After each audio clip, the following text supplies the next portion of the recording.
안녕하세요. 제 이야기 들어주시고 조언 부탁드립니다. 저는 올해 28살 남자입니다. 사실 제가 부모님이 안 계세요. 고아로 저 혼자 자랐습니다. 부모님 두 분 모두 제가 아주 어렸을 때 돌아가셨습니다. 결혼을 생각했던 여자친구와는 동거한 지 2년이 넘었어요. 여자친구 아버지는 여자친구가 중학생일 때 돌아가셨다고 합니다. 천혜고아로 가진 거 없는 저는 낮에는 직장 다니고 밤에는 아르바이트하며 열심히 돈을 모았습니다. 가진 게 없고 백도 없어서 죽어라고 몸이 죽이 나도록 일만 했어요. 남들에게 평생 무시당하기 싫어서 더 열심히 일했습니다. 닥치는 대로 어릴 때부터 안 해본 아르바이트가 없습니다. 세차장 서빙 설거지, 배달 PC방, 편의점, 콜센터, 신문 배달, 우유 배달 등등. 제 상황에 대해서 비관할 시간 없이 최선을 다해 열심히 살았습니다. 그렇게 벌면서 한 달 용돈으로는 10만 원 정도 썼습니다. 주변 친구들이 여행 다니고 주말에 맥주 한잔하고 영화 보고 인생 즐기는 거 볼 때마다 초라하고 비참했지만 그래도 열심히 살다 보면 볕들 날 있을 거라고 믿었습니다. 그러는 와중에도 예비 장모님께서 냉장고를 사달라 하시기에 6개월 할부로 180만 원짜리 냉장고를 사드리기도 했었습니다. 차가 없어서 불편하시다며 매번 저에게 병원 갈 때나 친구들 만날 때 등등 기사 노릇 시키시기에 제가 돈 벌 시간이 부족해지는 게 더 큰 문제라 몇 푼 되진 않지만 중고차도 사드리고 용돈도 가끔씩 100만 원씩 드렸어요. 그렇게 저는 제 나름대로 제가 할 수 있는 최선을 다해서 장모 되실 분께 잘해드리려고 노력했습니다. 3년만 더 벌면 나도 전세집에 살 수 있다 싶었어요. 월세로 나가는 돈이 너무 아까웠거든요. 생각만 해도 너무너무 좋았었습니다. 그렇게 모은 돈이 2억 원입니다. 누군가에게는 우스울 수도 있는 작은 돈일지도 모르지만 저는 정말 이 세상을 다 얻은 것 같았습니다. 이제 예식장만 잡으면 되는 거였어요. 주말에 예비처가 댁에 저녁 먹을 겸 해서 방문했던 날이었습니다. 소파 위에 보니까 먹다 남은 사과 서너 조각과 귤이 있길래 아무 생각 없이 먹었어요. 그런데 그때 장모님께서 갑자기 들어오시더니 너는 먹을 게 있으면 옆에 어른 먼저 여쭤보고 먹어야지 그런 것도 못 배웠니? 라고 하시더군요. 저는 당황해서 입속에 방금 집어넣은 귤을 씹지도 못하고 꿀꺽 삼켰습니다. 장모님께서는 집에 부모가 없으니 알턱이 있나 이러시더군요. 이래서 가정교육이 중요한데 말이야. 못 배운 티가 이런 데서 난단 말이야 라고 하시더군요. 다른 집 사위들은 과일 있으면 자기가 깎아서 장모님 먹으라고 갖다 바치는데 저는 자기 입에나 넣을 줄 안다고 하시면서요. 저런 말들을 웃으시면서 아무렇지 않게 하시는데 당황스러워서 뭐라고 대답해야 될지 모르겠더라고요. 그러다가 예비 장모님이 요 며칠 전에 올라오셔서는 올해 5월에 결혼하라고 하시더군요. 저희는 적금과 그동안 모아놓은 돈을 생각해서 결혼 준비할 계획으로 있습니다라고 저희의 뜻을 말씀드렸는데도 계속해서 장모님께서는 점집에 가서 물어보니 올해 5월에 해야 저희가 제일 잘 산다고 했다고 하면서 열을 내시더라고요. 장모님이 워낙 강하게 주장하시니 저희는 성화에 모시겨 5월에 결혼하기로 했습니다. 그리고는 같이 살자고 말씀하시더라고요. 솔직히 싫었습니다. 저희가 현재 살고 있는 집도 방둑 한 짜리 작은 빌라이고 결혼하기 전에 이사 가기로 생각하고 있던 전세집도 이 동네 작은 빌라거든요. 바로 거절하긴 뭐해서 고민 후에 말씀드리겠다고 했는데 세상에 짐을 모두 싸가지고 저희 집에 그 바로 다음날 오셨습니다. 여친과 저는 모두 당황했습니다. 여친은 왜 우리가 생각해보고 말하겠다고 했는데 무시하고 올라왔냐고 장모님께 따졌어요. 그랬더니 하시는 말씀이 나라고 여기 오고 싶어 온 줄 알아.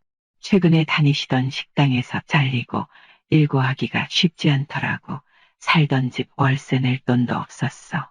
라고 하시면서 계속 나가거나 월세 내라고 성화지 얼마나 내가 지옥 같았는 줄 알아. 너희는 곧 전세로 가니까 월세 걱정만 해도 되고 방도 2개 이상일 거 아니야.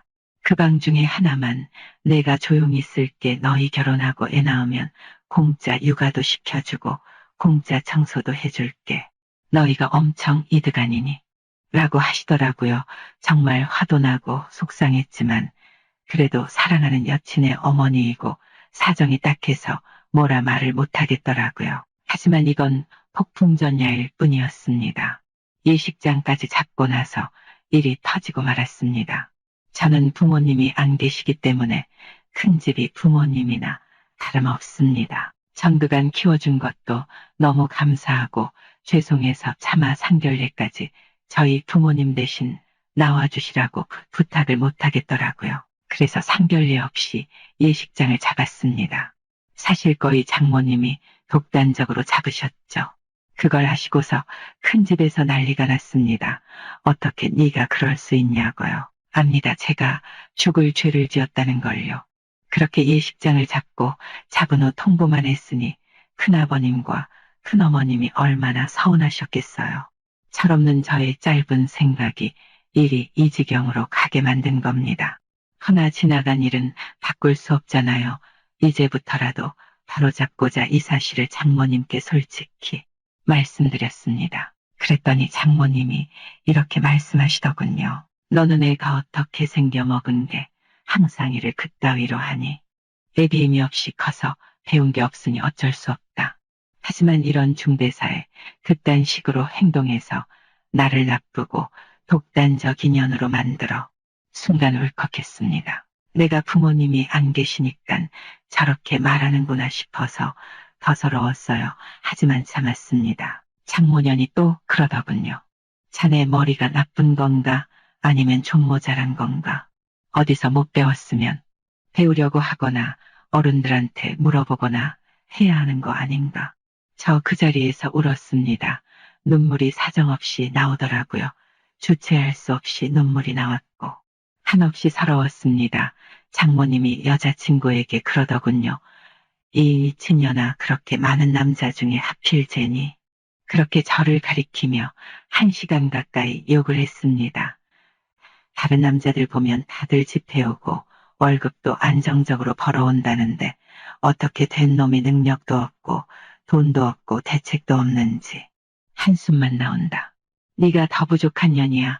아빠 돌아가시고 혼자서 너 힘들게 키웠으면 말년에 네 엄마 호강시켜줄 생각을 해야 되는 거. 아니야. 내가 이 집에 와서 산다고 하면 바로 같이 사십시오 장모님이라고 말해야지. 뭐 생각해보겠다고. 이딴 식으로 말하는 싸가지 없는 자식을 사위로 맞이하는 내 마음도 정말 태평양이다 태평양. 그리고 저 부족한 놈이 뭘 잘했다고 울고 난리야. 아 정말 미치겠다. 정말 부족해도 한참 부족한 놈을 만나서 이게 뭔 꼴이니. 저런 새끼 곁에 두면 옆에 있는 사람들만 나쁜 년 된다니깐. 자네 그만 좀 훌쩍거릴 수 없나. 아니면 집 밖으로 나가서 울고 오든가.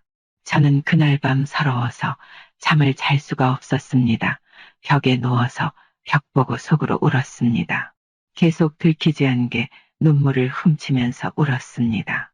하지만 장모님 눈에 제가 많이 거슬렸나 봅니다. 저희 방에 다시 들어오셔서는 야 이 병신아, 너 아직도 울고 있어. 울고 지랄 연병하지 말고 자 임마. 역시 부모 없이 크면 이렇게 큰다니까. 아우 참불나라고 하더군요. 눈물로 베개가 다 적셨어요. 너무너무 서러웠습니다. 손등을 물었습니다. 우는 소리가 날까봐. 피가 날 정도로 꽉 물었습니다. 그렇게 울다가 지쳐서 잠이 들었습니다. 다음날 특근 나가서도 사무실에 앉혀서 서럽게 울었습니다. 밥도 하루 종일 굶고요. 퇴근하면 집에 장모님이 계시기에 들어갈 수가 없더라고요. 하늘에 계신 어머니 아버지가 그날따라 너무 보고 싶었습니다. 그래도 피할 수만은 없으니까 집에 들어갔어요. 평소보다 조금 늦게 들어갔습니다. 부엌 작은 식탁에 여자친구와 장모님이 함께 앉혀 있더군요. 아니, 자네는 돈도 그닥 벌지도 못하면서 퇴근은 왜 제때 못하는 거야? 꼭 일 못하는 사람들 보면 늦게까지 남아있던데 딱 그 부류 아닌가? 장모님의 잔소리에 저는 다녀왔습니다라고 말하고 씻으러 들어갔습니다. 씻고 나오니 장모님이 저를 아래 위로 훑어보며 또 한마디 하시더군요. 아우, 생긴 건 더럽게 생겨서 씻기는 오질나게 오래 씻네. 저러니 수도세가 많이 나오지. 그렇게 버는 것도 못하고 아끼는 것도 못하면서 우리 딸 데리고 잘 살 수나 있겠어. 아껴 쓰는 개념도 애미애비 없으니 배운 적이 없겠지. 이 말을 하고 있는 장모년 옆에서 제 여자친구가 뭐하고 있었는지 압니까? 고개를 끄덕끄덕이면서 웃음을 짓고 있더군요. 와, 저 정말 그 순간 참고 참던 게 터져서 제 손에 들고 있던 수건 장모년 얼굴에 던져버렸습니다. 뭐야, 어디 어른한테 버르장머리 없이 수건을 던져. 장모님, 아니 아줌마, 방금 뭐라고 했어요? 뚫린 입이라고 말이 막 나오는가 본데 입에서 나온다고 다 말이 아닙니다. 내 맘 같아선 수건이 아니라 걸레를 당신 입속에 쳐넣고 싶은데 이 정도로 하는 거 감사한 줄 아세요? 그리고 XX 너, 네가 그러고도 인간이냐? 내가 이렇게 네 애미한테 천대받고 학대받는 거 보면서 웃음이 나와. 이 말을 듣던 제 여자친구가 저한테 그 수건을 데려 던지더군요. 저는 그 수건을 재빠르게 손으로 낚아채고 그년 얼굴에 다시 던졌습니. 아우, 진짜 너무 열받아서 씻기 전에 입고 있었던 팬티와 제 양말도 모두 그년들한테 다 던져버렸어요. 장모년 갑자기 저한테 다가오더니 어디 내기한 딸한테 뭐하는 짓이야? 라고 턱을 들어올리며 말하더군요. 제 뺨을 때리려고 손을 들길래 팔목을 잡아 꺾었습니다. 그걸 보던 여자친구가 제 등을 연신 갈기면서 그만하라고 소리 질렀고 저는 여친과 장모를 동시에 밀쳐냈습니다. 소리 지르며 경찰을 부를 거다, 고소할 거다 하길래 그러라고 했습니다. 그리고 여친에게 말했어요. 너는 애비 없이 자라서 그 모양으로 큰 거야. 아니면 네 애미가 그렇게 가르치디. 그리고 아줌마 자식 교육 똑바로 시키세요. 어디 가서 애비 없는 년이라고 듣기 딱 좋게 가르치지만 말고요. 그렇게 말하고 지갑과 휴대폰만 들고 집 밖에 나와 지금 친구 집입니다. 저한테 어찌 어른한테 그렇게 말할 수 있냐고 하실 분 분명히 계실 겁니다. 하지만 제가 그렇게 말하시는 분들에게 묻고 싶습니다. 당신들은 저와 같은 상황에서 그저 공자맹자처럼 허우하면서 웃고 넘어가실 수 있으신지를요. 그럴 자신 있는 분들만 저를 욕하십시오. 제 이야기 들어주셔서 감사합니다. 이런 사연이었습니다. 가슴이 참 먹먹해지는 내용이었습니다. 오늘도 끝까지 함께 해주셔서 너무나 감사합니다. 지금까지 썰 작가였습니다. 고맙습니다. 오늘의 사연 지금 바로 시작해 볼게요. 사회생활하다가 좀 친해진 친구가 있습니다. 고향 친구들만큼 편한 건 아니지만 말도 잘 통하고 나이도 같아가지고 저절로 친해지게 되었지요. 사실상 제가 직장이 생기면서 사는 지역이 달라져서 그런가 같이 술 마시거나 취미생활 공유할 만한 인맥이 없었기 때문에 집도 가까운 이 친구의 존재가 저한테는 엄청 컸습니다. 이 친구나 저나 둘 다 결혼은 한 상황이었지만 부부동반으로 시간을 보내거나 하지는 않았지요. 친구 녀석이 이따금씩 부부동반으로 뭐 하면 좋겠다 제안을 하기는 했는데 저는 사실상 부담스러운 부분이 없지 않아 있었네요. 친구는 저를 자기 집에 초대를 하려고 하거나 했는데 저는 별 이유를 대면서 자리를 피했습니다. 이 친구는 그걸 제가 낯을 가려서 그러던 거라 생각했는가 보더군요. 얼마나 부부동반 모임을 하고 싶어 하던지 제가 지 와이프랑 친해지면 생각을 달리할 거라 판단했나 봅니다. 어느 날 친구랑 둘이서 집 근처에 있는 곳에서 같이 술을 한잔 하기로 되어 있었거든요. 부담 없이 나간 자리였는데 먼저 도착해 있던 친구 녀석이 앉아있던 자리를 보니 혼자가 아니었습니다. 기어이 술자리에 와이프를 데리고 나와서 저를 소개시키더군요. 그런데 의외였습니다. 제가 낯가리는 성격이라고 못을 박아뒀는지 저한테 엄청 친근하게 대해주던 친구 와이프의 착한 마음 씀씀이도 마음 씀씀이겠지만 일단 친구 와이프가 엄청나게 미녀더라고요.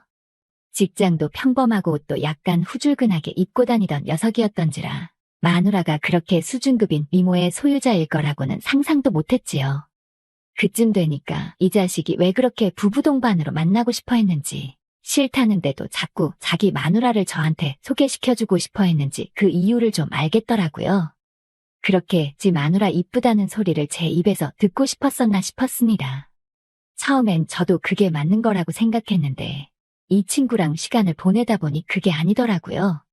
그냥 이 친구는 순수한 마음에 전업주부 생활로 외로워하는 아내에게도 좋은 친구를 소개시켜주고 싶기 위함이었던 것이었지요. 와이프를 저한테 소개시켜줬던 걸로 물꼬를 트니 이 친구는 슬슬 부부 동반 모임을 갖기 원하더군요. 부부 동반 모임이지만 나아가서는 저랑 친구가 시간이 날 때마다 같이 놀러 나가는 것 마냥 와이프들끼리도 틈날 때마다 심심할 때마다 낮에 시간을 같이 보냈으면 하는 장대한 계획을 세우고 있었던 겁니다. 괜히 마누라들끼리 사이 안 좋아져서 우리끼리도 못 만나면 어쩌냐 하는 게 저희 가장 큰 고민이었지요. 그런데 그건 해보지 않으면 모르는 거냐고 자꾸 우기는 겁니다. 친구 녀석 혼자만 그러면 문제가 없겠지만 정말 몹시도 이쁜 친구 마누라가 콧소리 섞인 애교까지 부리면서 꼭 좀 그렇게 해보자고 나오니 솔직히 거절을 할 수가 없었지요. 그래서 용기를 내서 와이프한테 부부 동반으로 한번 내 친구네랑 같이 식사나 한번 어떻겠냐고 물어봤습니다. 제가 걱정했던 거랑은 다르게 제 아내는 흔쾌히 그렇게 하자고 하더군요. 자기도 친구들이 애 낳고 어쩌고 하면서 잘 만나기가 힘들어졌다는 게 주된 이유였어요. 그렇게 친구 부부와 같이 만나서 시간을 보내게 되었네요. 그런데 또 예상 바뀐 겁니다. 와이프들끼리 얼마나 잘 지내는지 몇 번 만나지도 않았는데 아삼육이 되더군요.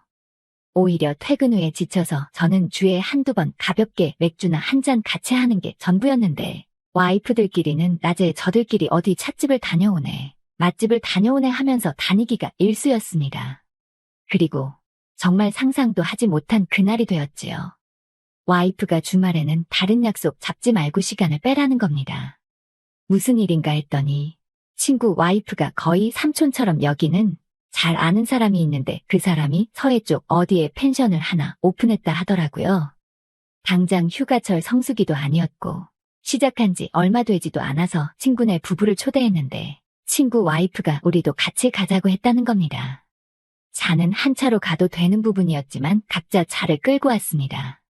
펜션에 도착을 하니 그래도 경쟁이 많다고 해서 엄청 잘 꾸며놨더라고요.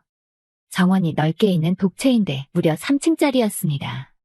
가족 단위로 오는 것보다 커플들이 많이 올 텐데 이럴 거면 굳이 넓은 걸 활용해서 여러 채를 하지 왜 커다란 집 한 채를 고집했는지는 모르겠더군요. 하기사 뭐 제가 하는 사업도 아닌데 제가 신경 쓸 일은 아니었지요.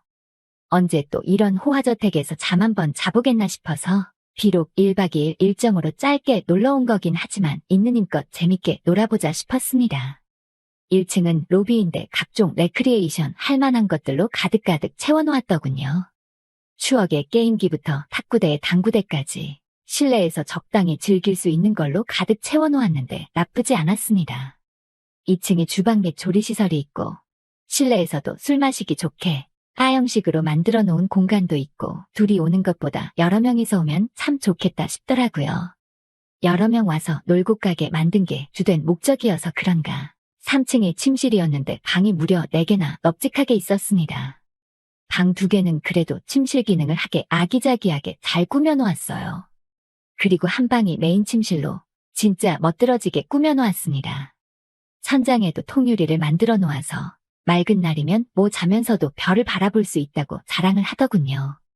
그리고 마지막 방이 그냥 넓은 공간이었는데 아마 방 3개로도 모자라는 단체 손님들을 위해서 넓은 방 하나는 따로 빼놓은 것 같더군요.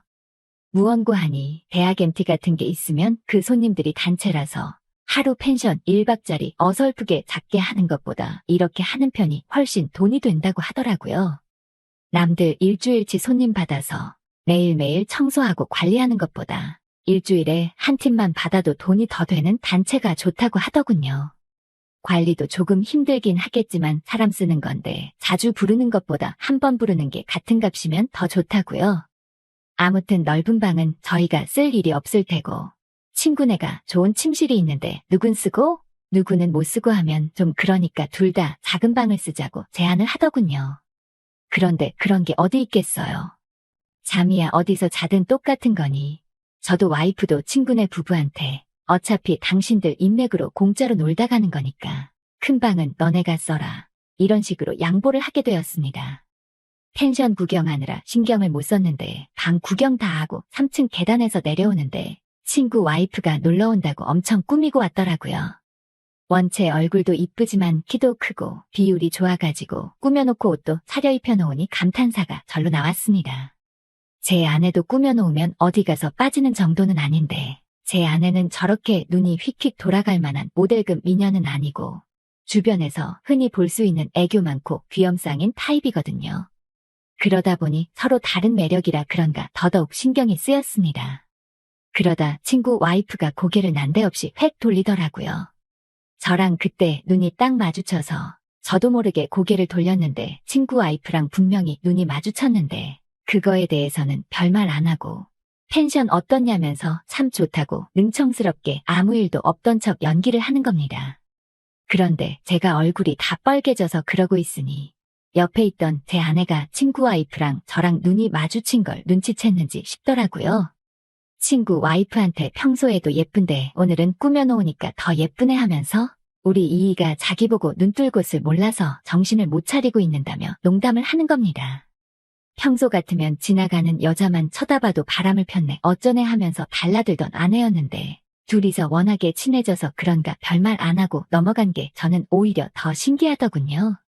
친구 와이프는 그 말에 피식 웃더니 자기가 뭐가 이쁘냐며 겸손을 다 떨기 시작하고 와이프들끼리 서로 언니가 더 이쁘네. 아니네 자기가 더 이쁘네 하면서 아주 서로 칭찬 삼매경이더군요.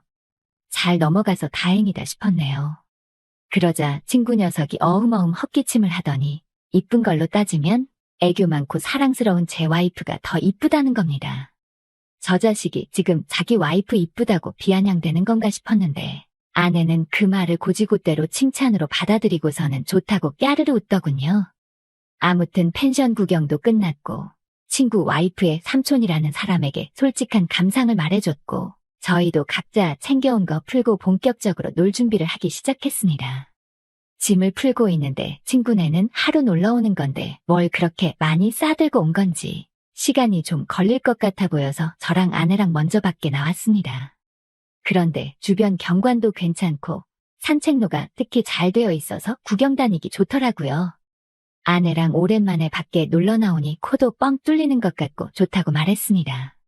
아내가 의미심장한 미소를 지으면서 자기 말 듣기를 잘했지 않냐며 자기도 좋다고 하지만 이것보다 더 즐겁고 기억에 남는 일이 오늘 더 많이 발생할 거라고 말을 하더군요. 그 묘한 미소 속에 감춰진 뜻도 모르고 저만 바보가 되어서 있었습니다. 아무튼 산책하다 보니 벌써 해가 기울기 시작해서 빨리 바베큐를 하면서 술을 마셔야겠다 싶었어요. 탁구나 배드민턴 같이 부부 동반으로 같이 레크리에이션 할 만한 것들이 있었지만 워낙에 그런 것들과 담 쌓고 지내는지라 그냥 곧바로 술부터 마시고 싶었습니다. 친구와 저는 사실 술 때문에 친해졌다고 해도 과언이 아닌 사이였던지라 주량이 서로 비슷비슷한 건 알고 있습니다. 제 아내도 술이 굉장히 센 편이에요. 그런데 친구 와이프와는 사실 취할 때까지 서로 마셔본 적이 없으니 제가 마시는 속도대로 술잔을 채워주기 조금 미안하더군요. 그래도 곧잘 주는 대로 잘 받아먹고 하길래 주량이 좀 되는가 보다 하고 안심했습니다. 그런데 친구 와이프가 술이 들어가니까 그 착한 성격과 이쁜 외모와는 다르게 입이 좀 험해지더라고요. 단어에 조금 상스러운 말이 섞이기 시작하니까 친구 자식이 술은 똑같이 즐겁게 마셔놓고서는 괜히 지 아내한테 짜증을 부리는 겁니다. 방금까지는 즐거운 술자리였는데 갑자기 분위기가 험악해지니 이상하더군요. 급기야 두 사람이 언성이 서로 높아지기 시작하고 대판 싸우는 와중에 친구 와이프가 난데없이 자리에서 벌떡 일어나더니 산책로 방향으로 후다닥 달아나더군요. 둘이 사이가 좋아 보였는데 싸울 때 보니 참 살벌했습니다. 친구 녀석도 참 사람이 차가운 게 다른 사람도 아니고 자기 와이프가 속상해서 저 멀리 사라지는데 따라갈 생각도 안 하더군요. 뭐 따로 돌아올 곳이 없으니 진정이 되면 돌아오겠지 했는데 그래도 한밤중이고 펜션하는 자리다 보니 외진 곳인데 여자 혼자 걸어다니게 두기 좀 그렇더라고요. 그렇다고 같은 여자인 제 와이프를 보낸다고 해봐야 더 위험할 것 같기도 하고. 원래 이런 일에 잘 나서는 성격은 아닌데 제가 나설 수밖에 없었습니다. 산책로를 그래도 낮에 걸어놔서 길이 익숙하다 보니 따로 헤맨다거나 할 일은 없어서 좋았네요. 조금 산책로를 따라가니 산책로 깊숙한 곳에 있는 벤치에 앉아서 친구 와이프가 혼자 멀리 바라보고 있더군요. 술 기운 때문에 그랬겠지만 무언가 슬픈 눈을 하고 있으니 솔직히 친구 와이프가 참 이쁜 사람이구나 싶었지요. 별일 아닌 척 괜찮으시냐며 제가 옆에 자리를 해서 앉았습니다. 그녀는 자기 남편이 아니고 제가 왔다는 사실에 놀라지도 않더군요. 오히려 제가 당연히 올 줄 알았다는 눈치였습니다. 제가 옆에 자리에서 앉는데도 편하게 넓게 앉으라는 것 마냥 살짝 옆으로 옮기더라고요. 막상 데리러 오기는 했는데 무슨 말을 해야 할지 애매했습니다. 당장 제가 부부싸움을 해도 와이프 화를 풀어줄 수 있는지 확신도 없는 판에 친구 부부싸움을 제가 어떻게 말릴런지요. 그냥 옆에 어색하게 앉아서 괜찮으시냐 물었는데 그냥 훌쩍이기만 하면서 고개를 숙일 뿐 별다른 대답을 하지 않더군요. 그래도 다 같이 놀러 나온 건데 조금만 화를 풀어보라 제안했지요. 그런데 친구 와이프는 화가 많이 난 건지 저라면 그 상황에서 참겠냐고 묻더군요. 솔직히 저라면 그 상황에 참는 거 말고는 다른 행동이 생각나지 않았습니다. 친구 부부 초대한 자리인데 와이프가 갑자기 입에서 상스러운 소리나 나오고 그러면 저라도 조금 민망해서라도 자제시켰겠지만 어쨌든 제 목적은 친구 와이프 화를 돋구는 게 아니고 달래서 데려가는 거였으니 대충 분위기 맞춰서 대답을 해줬지요. 한두 마디 맞장구 쳐주면서 대답을 해주니 친구 와이프가 저보고 참 상냥하다고 하더군요. 그러더니 언니는 참 좋겠다대요. 제 친구 녀석도 저처럼 좋은 사람이었으면 좋겠다고 하는데 아까 방금까지 눈물을 흘렸어서 그런지 밤이 어둑어둑했지만 밝은 가로등 조명 때문에 그랬나 그녀의 눈망울에서 빛까지 나는 것 같더군요. 오랜만에 느끼는 묘한 분위기에 무슨 말을 이어가야 할지 몰라서 그 다음부터는 아무 말도 못하고 옆에 앉아서 고개만 숙이고 있었습니다. 그러다 제가 화들짝 놀라게 되었습니다. 옆에 앉아있던 친구 와이프가 저한테 다가오더니 제 손등을 쓸어만지기 시작했거든요. 누가 보면 어쩔 거냐고, 왜 이러시냐고 했는데 잠깐이면 된다고. 자기가 지금 너무 상처를 받아서 그러니 위로 좀 해달라는 겁니다. 더 길게 끌면 시간도 한참 걸리겠고 당황스럽긴 했지만 무슨 의미가 있겠거니 싶어서 해달라는 대로 해줬습니다. 손을 내어주니 그녀가 난데없이 제 어깨에 기대서 잠깐만 이러고 있겠다면서 또 허락도 받지 않고 지멋대로 굴더군요. 자꾸 제 눈치를 흘끗흘끗 보는 게 이거 솔직히 제가 조금만 반응해주면 다음에는 입술이라도 내밀 판이었습니다. 제가 두 눈 꼭 감고 고개를 반대 방향으로 돌리고 숨죽이고 있으니 그녀도 어떻게 달리 방법이 없었겠지요.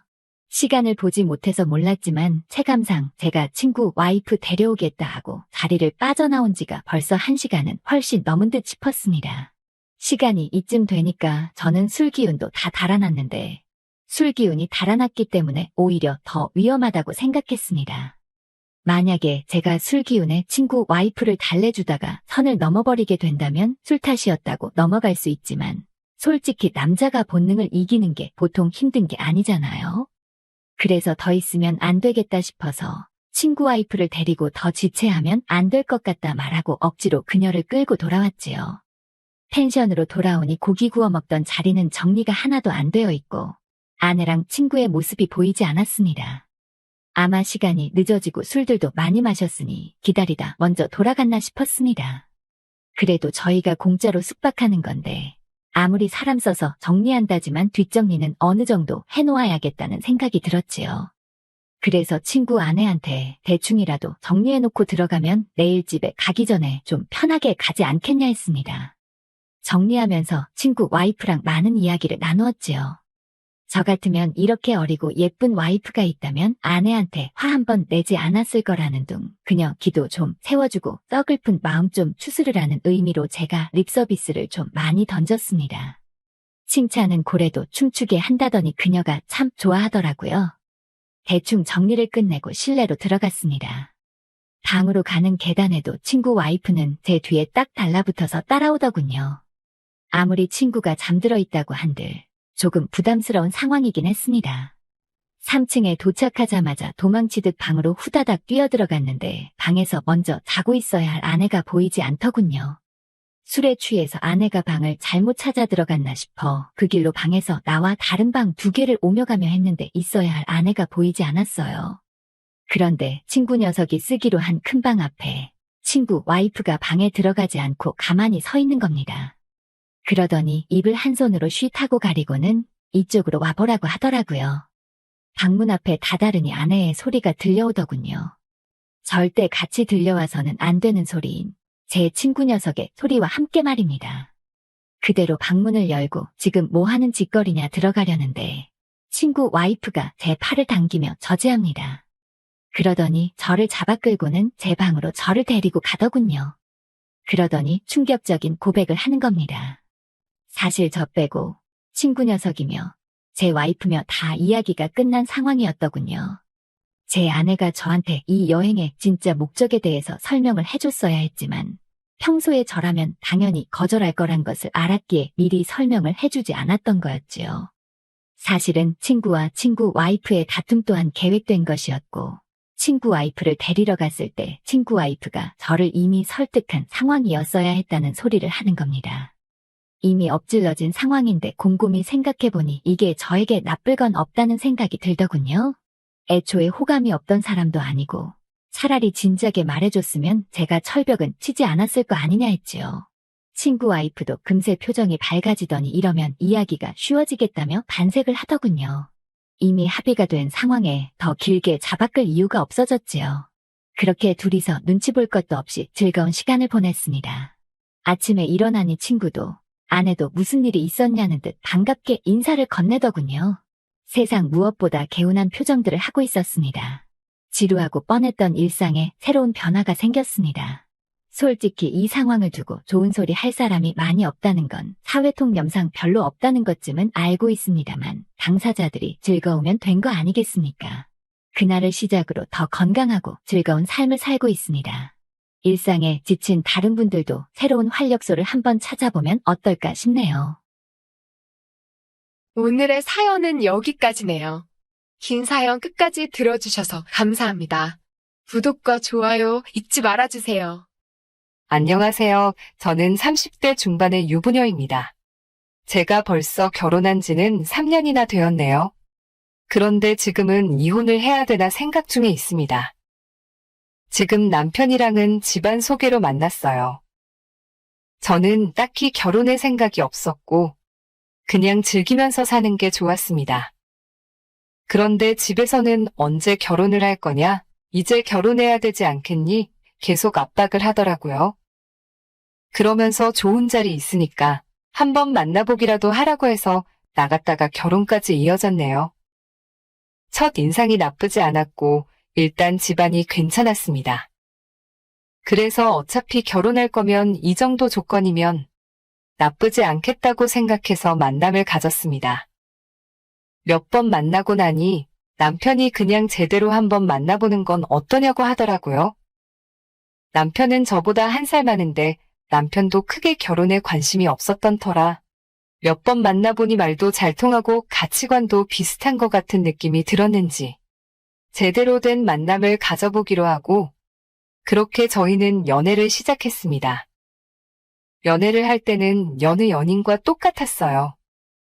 크게 다를 거 없이 연애를 했고 저는 연애를 하는 과정에 있어서 속궁합을 가장 중요시 생각을 하는데 굉장히 잘 맞았습니다. 그래서 결혼을 해도 문제없이 잘 살 수 있겠다 생각을 했어요. 연애를 1년 정도 하고 남편의 프로포즈를 받고 결혼을 했습니다. 결혼도 반반 결혼을 했고 집안일도 거의 반반으로 나눠서 하고 있어요. 제가 식사와 빨래를 하면 남편은 쓰레기 버리기와 청소를 해줍니다.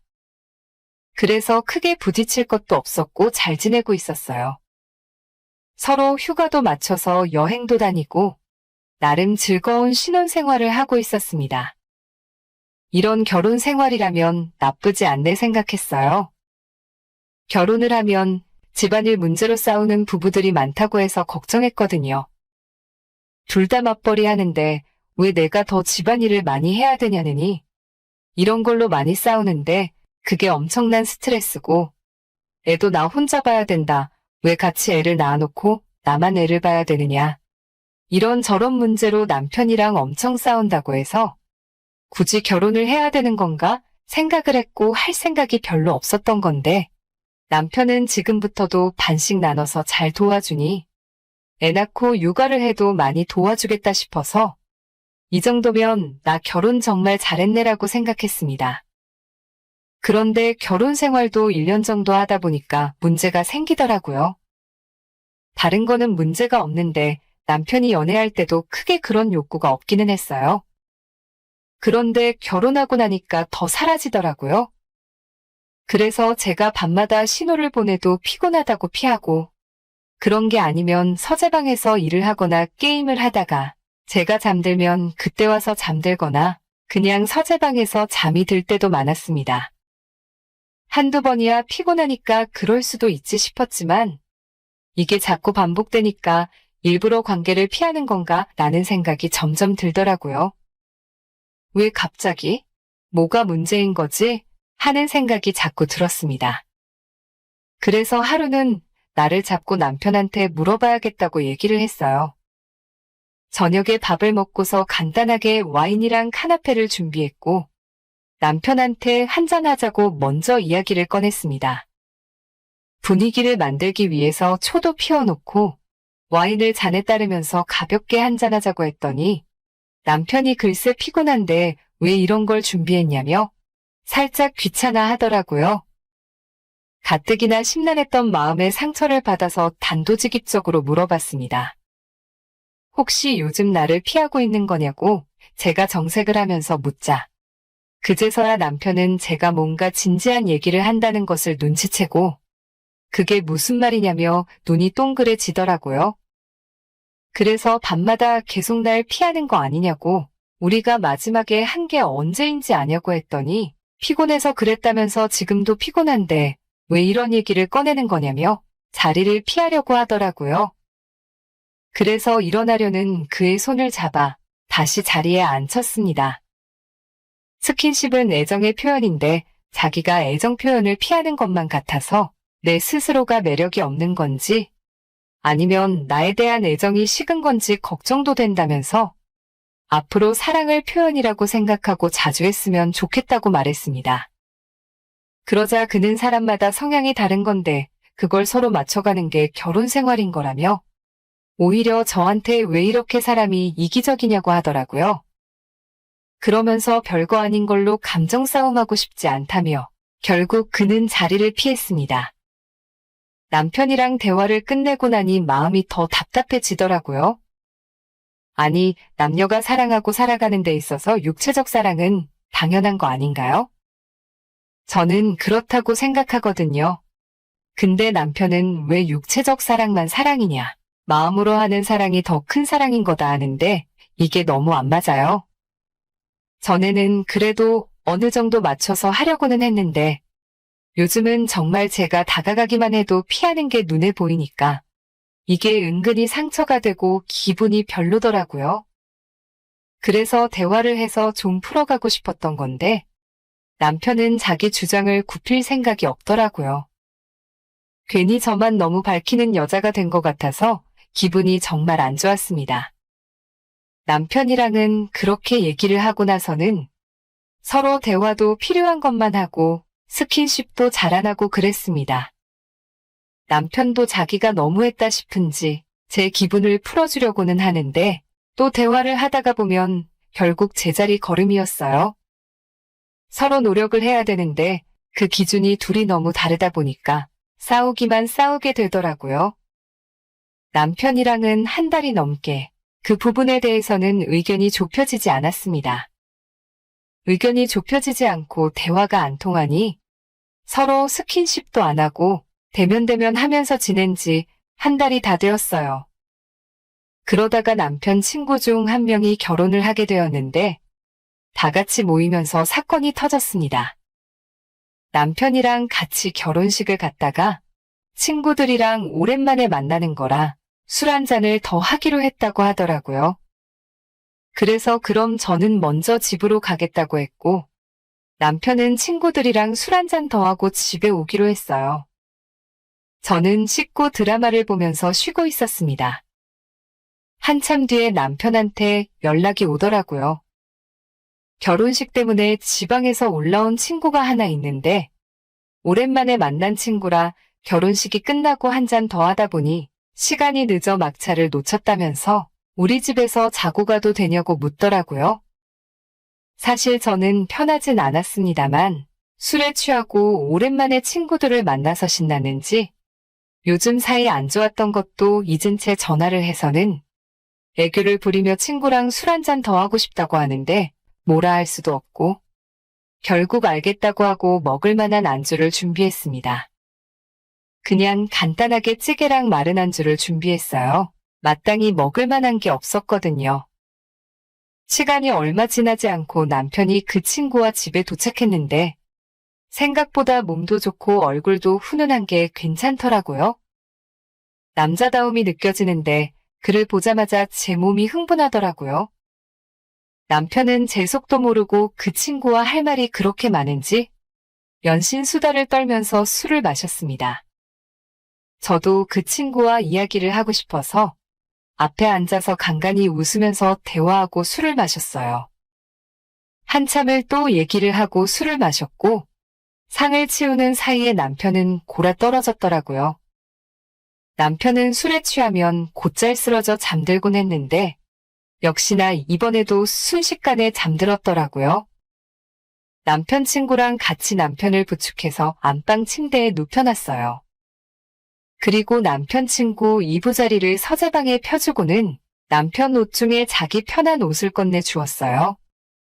저는 그렇게 방을 나와 문을 닫으려는 그 찰나에 남편 친구가 상의를 갈아입으려고 하는 게 문 사이로 보였어요. 나시를 입은 팔뚝 근육이 얼마나 섹시하던지 눈이 번쩍 뜨였습니다. 저는 마음을 진정시키고 먹은 술상을 치웠습니다. 그리고 드레스룸으로 가서 슬립을 꺼내 입고 남편 친구가 잠든 방으로 들어갔어요. 문을 살며시 닫자 그는 아직도 잠이 들지 않았는지 상체를 일으킨 채 깜짝 놀라 저를 쳐다보더라고요. 그러다가 제가 슬립만 입고 있자 당황해서 얼굴을 가리더라고요. 그래서 저는 그의 얼굴을 가린 그의 손을 잡고 저의 허리에 갖다 대었어요. 그는 이러지 말라면서 제 손을 뿌리치려 하더라고요. 그래서 제가 여자로서 매력이 없냐고 물었습니다. 제 남편이 저와 잠자리를 피한 지 벌써 1년이라면서 너무 자존심이 상한다고 했더니 그가 그제서야 제 손을 잡으면서 저를 위로해 주더라고요. 재수 씨는 너무나도 섹시한 여자라면서 재수 씨를 보면 속에 불이 나는 것처럼 달아오른다면서 어떻게 재수 씨를 두고 잠자리를 피할 수 있냐면서 말도 안 된다고 하는 거예요. 그래서 제가 그 달아오른 몸을 식혀주겠다면서 입술을 맞댔습니다. 그는 살짝 머뭇거리더니 이내 받아주더라고요. 그렇게 남편 친구와 뜨겁게 키스를 하고 서로를 바라보았습니다. 그는 이제 그만하자며 저를 밀어내려 했지만 저는 이제 막 뜨거워졌는데 어떻게 그만둘 수 있냐며 그에게 달려들었습니다. 그도 결국엔 짐승처럼 저를 안더라고요. 이 느낌이 너무 그리웠습니다. 얼마 만에 느껴보는 감정인지 남편에 대한 죄책감보다는 정작 남편이랑은 이렇게 스킨십을 못한다는 생각에 더 억울해지더라고요. 의견이 전혀 좁혀지지 않을 것 같은 생각에 지금 이혼까지 생각을 했습니다. 솔직히 저는 관계를 즐기는 사람인데 남편은 결혼하고 특히 더 하고 싶지 않다고 하니까 너무 답답하더라고요.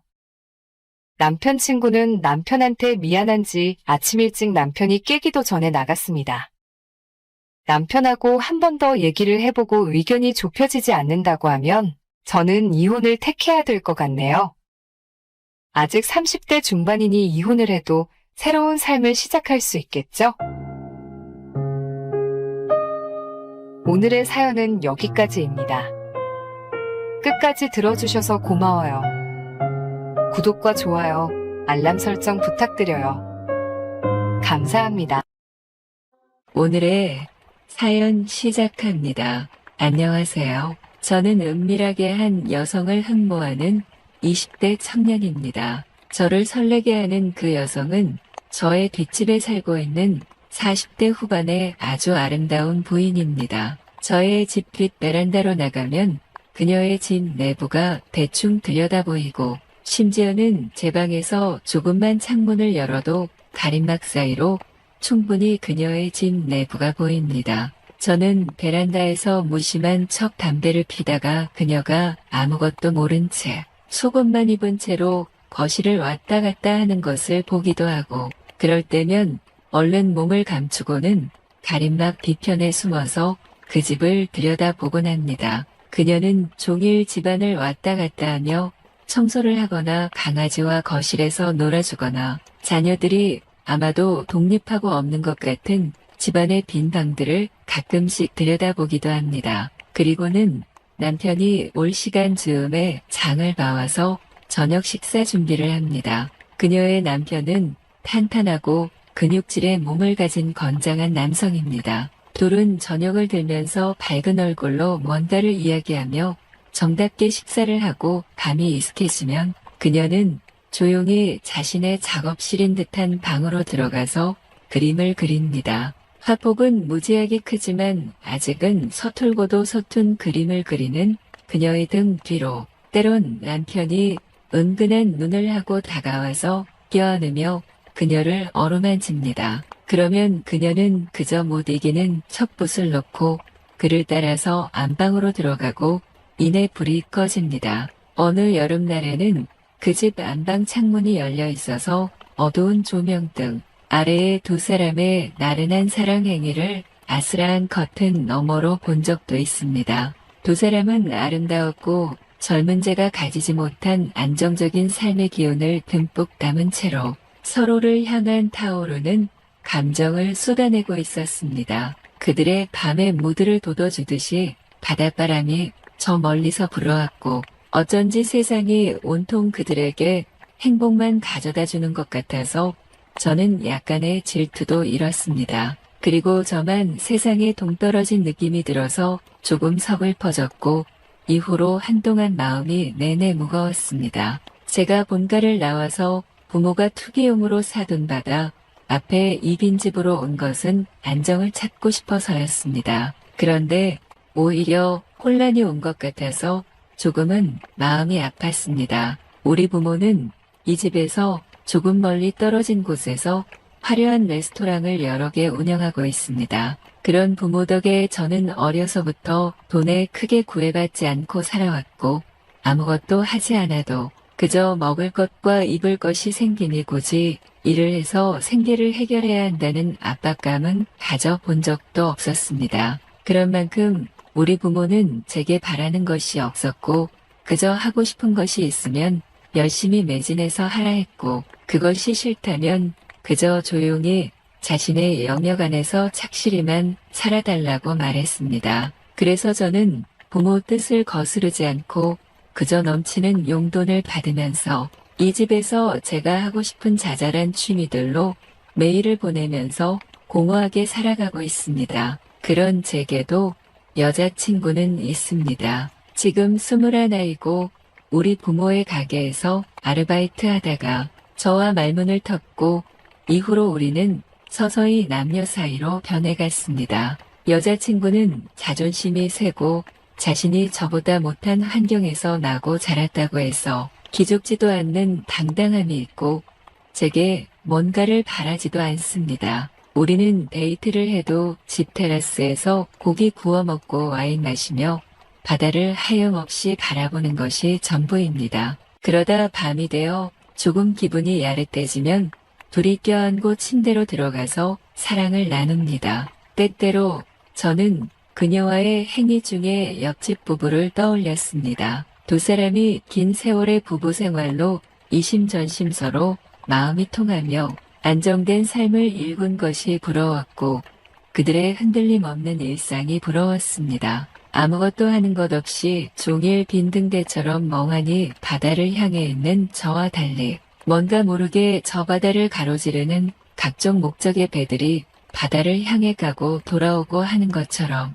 힘차게 살고 있는 그들이 부러웠습니다. 최근에 저의 부모님은 뭐라도 사업체를 꾸려주겠으니 해보겠냐고 제게 물었습니다. 그리고 저의 여자친구에게도 저의 마음을 움직여서 그 무기력증을 해소시켜준다면 저와의 결혼도 아무 조건 없이 시켜주겠다고 하셨습니다. 여자친구는 그 말씀에 시큰둥하게 그저 아무 말 없이 고개만 숙였습니다. 저는 그녀가 다른 여자들에 비해 아무 계산이 없는 것 같은 그런 모습이 좋습니다. 그리고 그런 성격 때문에 우리 사이가 시작된 것입니다. 여자친구는 미래에 대해 미리 결단 내리는 것은 아직 이르다며 우린 지금을 함께하는 것만으로 평온함을 느끼자며 제게 안도감을 주고는 합니다. 저는 제 품에 고개를 묻고 바짝 안긴 그녀의 맨 어깨를 쓰다듬으며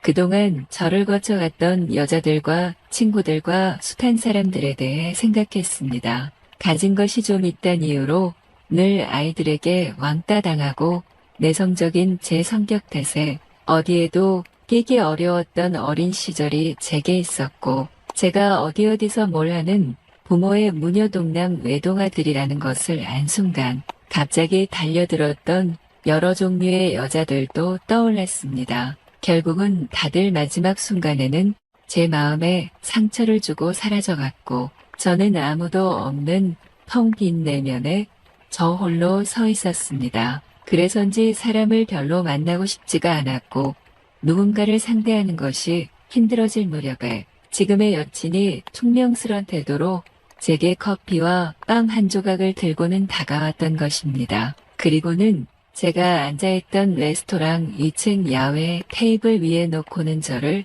가만히 바라봤습니다. 그녀와 일하는 직원들은 다들 저를 어려워했고 부모가 엄청난 규모의 사업장을 몇 개씩이나 하고 있고 그 외에도 여러 가지 사업을 하고 있으니 제가 분명히 거만할 것이라고 쑥덕대는 소리도 들었습니다. 그리고 겨우 자기 부모의 종업원인 자신들을 아주 무시할 거란 비아냥거림도 저는 이미 알고 있었습니다. 그렇게 다들 저에게 날을 세웠고 서로 겉으로는 공손하더라도 형식적인 대화 외에 진실한 마음은 조금도 주지 않았는데 어쩐 일인지 빵을 들고 온 그녀는 달랐습니다. 아무리 배가 안 고프다 해도 종일 굶었으니 이 정도는 먹어두라며 그녀는 시큰둥하게 말하고는 총총히 계단을 내려갔습니다. 그날 저는 그녀에게 어색하게 집으로 저녁 식사 초대를 했고 그녀는 많이 망설이다가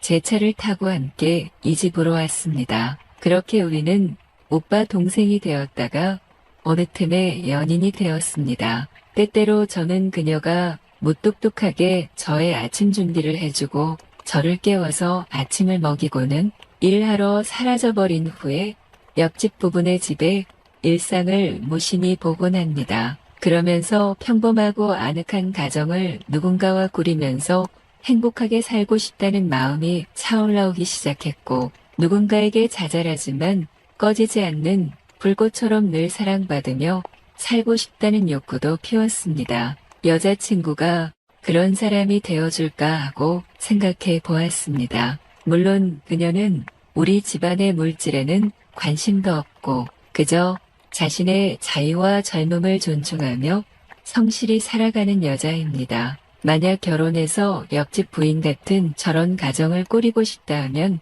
충실히 수행할 여자인 것도 분명합니다. 저는 그저 애완동물처럼 부모가 주는 대로 받으며 그것이 당연한 줄로 알아왔기에 최근의 이 두근거리는 고민이 난생 처음입니다. 뭔가를 향해서 꿈을 꾸고 설레는 마음으로 추진해보고 싶다는 의욕이 조금씩 생기고 있는데 제 여친과 함께 잘 이뤄갈 수 있을까요? 오늘의 사연을 시작합니다. 안녕하세요. 저는 작은 카페를 하고 있는 40대 초반의 평범한 가장입니다. 6살 어린 아내와 중학생이 된 딸이 있습니다. 그날도 평소처럼 가게에 가려고 출근 준비를 하고 있었습니다. 제 옷을 준비해주던 아내가 오후에 시간이 되냐고 묻는 것이었습니다. 제주도에서 살고 있는 처제네 부부가 오기로 했다면서 공항에 같이 마중을 나가자는 것이었습니다. 몇 주 전부터 이야기했었는데 까맣게 잊고 있던 것이었습니다. 알고 있었다는 듯이 아내와 오후에 볼 약속을 하고서는 출근을 하였습니다. 오전에 서둘러서 일들을 마무리 지어놓고 알바생들에게 가게 맡기고 아내와 공항으로 가게 되었습니다. 거의 10년만 처제를 본다면서 아내는 신나 있었습니다. 처제와 쌍둥이였던 아내는 둘이서 엄청나게 싸웠다면서도 막상 못 보면 엄청 그리워합니다. 맨날 전화만 하면서 지내다가 오랜만에 보니 신날만도 합니다. 한 2주간 저희 집에서 지내기로 하였는데 이것저것 처제와 하고 싶은 것들을 나열하기 시작했습니다. 그 중에 장인 장모님 묘에 갔다가 펜션으로 여행도 가고 싶다고 하였습니다. 몇 년간 바쁘다는 이유로 여행도 못 갔고 오래간만에 처제도 보는데 여행 가자며 아내의 제안에 힘을 실어주었습니다. 10년 만에 만난 처제는 매일 보는 아내와 여전히 똑같이 생겼습니다. 성격도 취향도 비슷해서 그런지 머리 스타일이며 옷까지 비슷하게 입고 왔습니다. 오랜만에 본 동서도 이제 머리도 희끗희끗하게 올라오는 중년이 되어가고 있었습니다. 아내보다 유독 애교가 많았던 처제는 멀리 뛰어오면서 저에게 안겼고 여전히 형부가 멋지다면서 그 비결 좀 동서에게 알려달라면서 칭찬을 하였습니다. 저도 처제에게 고작 3분 차이인데도 아내보다 훨씬 더 젊고 이뻐 보인다고 칭찬을 해주었습니다. 차 안에는 아내와 처제의 수다는 끝이 없었고 집에 그 자매들을 내려주고는 동서와 집 앞 호프집에서 술을 한잔하였습니다. 이런저런 이야기를 나누다가 아내가 제안했던 여행 이야기를 조심스럽게 물어보았고 역시나 호탕한 성격을 가진 동서는 좋다면서 여행을 가자고 하였습니다. 그날 저녁 집에서 여행 관련 이야기를 나누었고 성격이 급한 한국 사람들답게 다음날 저희는 2박 3일로 여행을 떠나게 되었습니다. 장인 장모님 묘에 들려서 인사도 하고 한적한 곳에 있는 펜션으로 가게 되었습니다. 평일에 가서 그런지 손님이 저희밖에 없었습니다. 덕분에 바베큐장에서도 저희만 사용하다 보니 편히 술도 먹고 큰 소리로 떠들면서 즐거운 시간을 보냈습니다. 한참을 먹고 마시다 보니 저는 먼저 술이 오르기 시작했고 조용히 빠져나와 방에 들어가 잠을 잤습니다. 한참을 자고 있는데 아내가 들어오는 것을 느낄 수 있었습니다. 아내는 대충 옷을 벗고 제 옆에 앉겨서 누웠습니다. 보통 술을 먹으면 귀찮다면서 잠만 자는 편인데 가끔씩 즐겁게 술을 먹거나 만취를 하는 날이면 그렇게 제 옆구리를 찌르며 잠자리를 요구합니다. 그날도 제 옆에 누워서는 저를 살살 괴롭히는 거이였습니다. 술도 먹었고 피곤해서 자는 척하며 반응을 하지 않자 갑자기 바지 안으로 손을 쓱 넣는 것이었습니다. 그렇게 계속된 자극이 되었고 아내와 뜨거운 사랑을 나누기 시작했습니다. 시작하자마자 아내는 격한 반응을 보였고 옆방에 있는 처제네 부부가 들릴까봐 걱정이 되기 시작했습니다. 베개로 막아보았지만 소용이 없었고 결국 아내의 입을 손으로 막고서는 뜨거운 사랑을 나누었습니다. 아내의 격한 반응에 저도 덩달아 격해졌고 평소보다 더 뜨겁고 진한 사랑을 보여주었습니다. 그렇게 시간을 보내고 나니 화장실도 가고 싶고 목도 말라서 방에서 나왔습니다. 그런데 저희 부부의 사랑 나누는 소리를 들은 건지 우연인 건지 모르겠지만 처제네 방에서 뜨거운 소리가 들리고 있었습니다. 잠이 깨서 그런지 답답하고 더웠습니다. 밖에 나가 구름과자와 커피를 마시고 숙소 들어왔습니다. 조용해졌길래 거실에서 TV를 보다가 소파에서 잠이 들었습니다. 다음날 아침에 일어나 보니 동서는 제 눈치를 보면서 아침을 준비하고 있었고 두 자매는 아직 자고 있었습니다. 왜 그러냐고 묻는 제 말에 동서는 아무 일도 없다면서 머쓱하게 웃고 넘기는 것이었습니다. 그 표정과 말투가 찜찜하게 했지만 얼마 지나지 않아 그 이유를 알게 되었습니다. 처제방인 줄 알았던 곳에서 제 아내가 나오는 것이었습니다. 오래간만에 푹 잘 잤다면서 좋았다고 하는 것이었습니다. 어젯밤에 들었던 그 소리는 처제 부부의 사랑 소리가 아니라 제 아내와 동서의 사랑 소리였던 것이었습니다. 그리고 얼마 지나지 않아 제가 자고 있던 방에서는 처제가 나오는 것이었습니다. 그들보다 먼저 잠이 든 저로서는 어떻게 이렇게 되었는지 알 수는 없지만 그들의 대화를 들어보니 두 여자는 술이 떡이 돼서 전혀 기억을 못하는 것 같고 동서는 본인의 실수에 당황해하고 있는 것 같았습니다. 하지만 점심 먹으면서 한두 잔 마시다 보니 언제 그랬냐는 듯이 또 신나게 어울려 놀았습니다. 오늘은 절대 먼저 취하지 않겠다고 다짐을 하였지만 술고래들을 이길 재량이 없었고 역시나 둘째 날도 저 먼저 잠이 들었습니다. 다음날 아침 일어나 보니 그들은 거실에서 엉켜서 자고 있었고 상황을 보아 하나 별다른 사고는 없었던 것 같았습니다. 아침을 챙겨 먹고 퇴실 준비 겸해서 짐을 나르고 있었습니다. 숙소에 처제와 단둘이 있는 상황이 왔습니다. 갑자기 제 옆으로 오더니 첫날 남편이 아니고 형부인 거 다 알고 있다면서 서울 올라가면 개인적으로 술 한잔 사달라며 귓속말을 하였습니다. 저는 순간 몸이 얼어버렸고 심장이 덜컥 내려앉는 기분이었습니다. 그 귓속말을 남긴 채 아무렇지 않게 웃으면서 짐도 나르며 퇴실 정리를 하는 것이었습니다. 돌아오는 길에 운전하면서 머릿속은 한없이 복잡해지기 시작했습니다. 어떻게 운전을 했는지, 과속카메라는 안 찍혔는지 아무런 생각들이 안 들 정도로 운전에 집중도 못하고 지난날의 사건에 대한 걱정만 하면서 집에 왔습니다. 다음날 아침 챙겨야 될 것들이 많다는 핑계를 대고 일찍 가게로 출근을 하였습니다. 일을 하다 보니 잡생각도 사라지고 마음도 편해지고 있었습니다. 그런데 가게에 처제가 온 것이었습니다. 사진으로 봤는데 실제로 와서 보니 너무 이쁜 카페라면서 말을 걸어오는데 머리가 멍해지면서 식은땀이 났습니다. 들어와서 커피 한잔 하라는 제 말에 처제는 나가서 둘이서 조용히 이야기 좀 하자고 하더군요. 제 차로 가게 되었고 처제는 저한테 왜 이렇게 긴장을 하냐면서 걱정하지 말라고 하였습니다. 일단 출발하라면서 처제가 이끄는 대로 운전을 하였습니다. 약 30분 달려서 도착한 곳은 어느 외진 닭백숙 식당이었습니다. 술 한잔 사달라고 한 거 기억하냐고 하면서 닭백숙과 동동주를 시켰습니다. 그렇게 별다른 말 없이 동동주와 함께 식사를 하였습니다. 두 주전자쯤 마신 것 같습니다.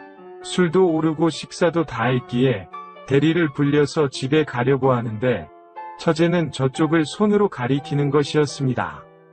그 손끝에는 무인텔이 있었습니다. 저기에 가고 싶다며 저를 끌고 가기 시작했습니다. 뭔 소리냐며 안 된다고 하였지만 이번에는 제 입을 막으며 빨리 가자고 밀치기 시작했습니다. 그렇게 들어온 무인텔에서 그 밤에 그때처럼 강렬한 시간을 가졌습니다. 이제는 신경 쓸 것이 없다는 것을 알았는지 더 자유로웠습니다. 그렇게 술이 깨야 갈 수 있는다는 명분하에 몇 시간을 더 무인텔에 있었고 그 시간은 짜릿함의 연속이었습니다.